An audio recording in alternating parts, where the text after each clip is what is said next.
March was Women's History Month, which got us thinking about all the incredible women working on the Capitol Restoration Project. Accomplished women, such as Elizabeth Rosen of Rosen Preservation, has examined the interior architectural elements of the Capitol.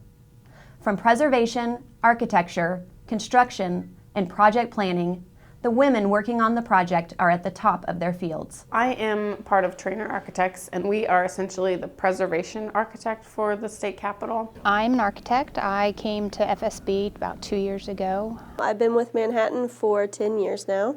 Kind of worked up through the ranks. I'm a landscape architect here at FSB. I'm new here. I'm a part of the Capitol Restoration exterior restoration team.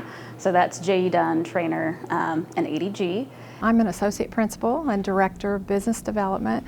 I was assigned as an architectural designer for the new west side visitor center entrance. Interior design, working with the clients, OMES, with Manhattan. What unique perspective do you bring to the Capitol Restoration Project? I think I probably run a more difficult punch list than most people. I think it brings a different perspective, and there's probably more detail-oriented. But from my point of view, I think women can do the same thing. Yeah, women can be really tough too.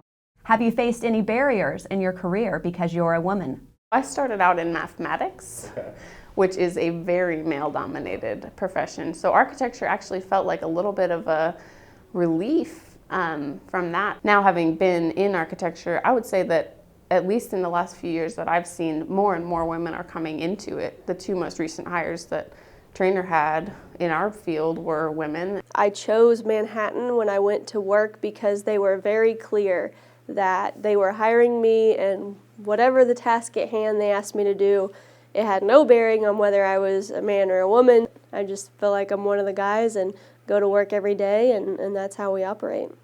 There's a lot of similarities in working with a lot of men in construction and in architecture and engineering, and it's just been a great place for me, and I've just loved my job. We're a very close family-knit type of construction company. Everybody knows everybody, and I've never had not one problem with any of the men out in the field or on a project.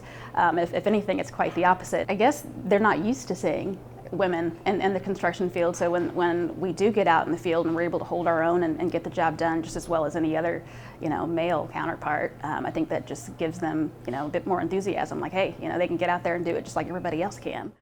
What have your mentors meant to you? Julia Manglitz has this honed in on expertise, and she knows what she wants, and she pursues it with passion at every turn.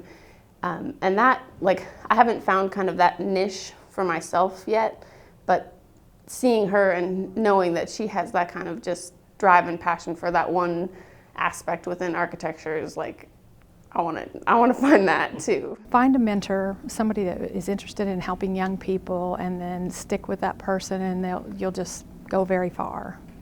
Do you have any wisdom for women looking to break into the business? If it's something you're interested in, go for it. I would say you have to be ready to be tough.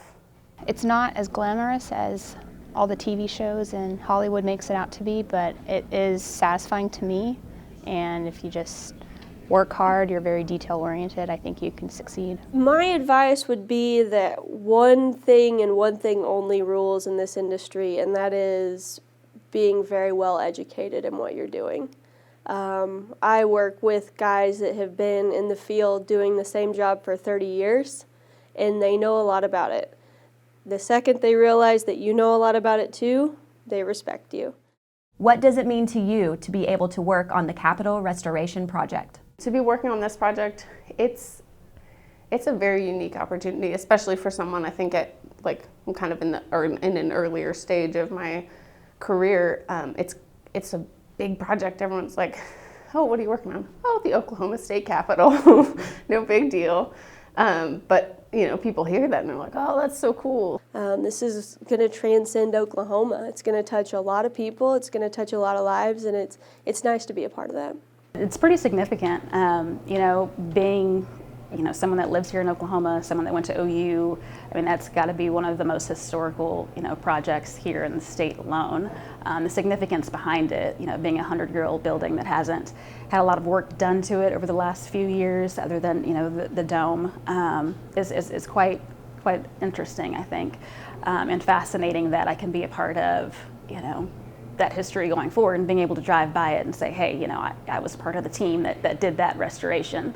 It's great. I mean, it's fantastic. I've never been involved in capital projects before, and then when I heard about it, I was really excited.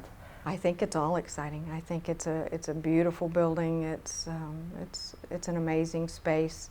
I just look up and you can't help but just kind of have your mouth drop, and it's just beautiful. It's a beautiful building.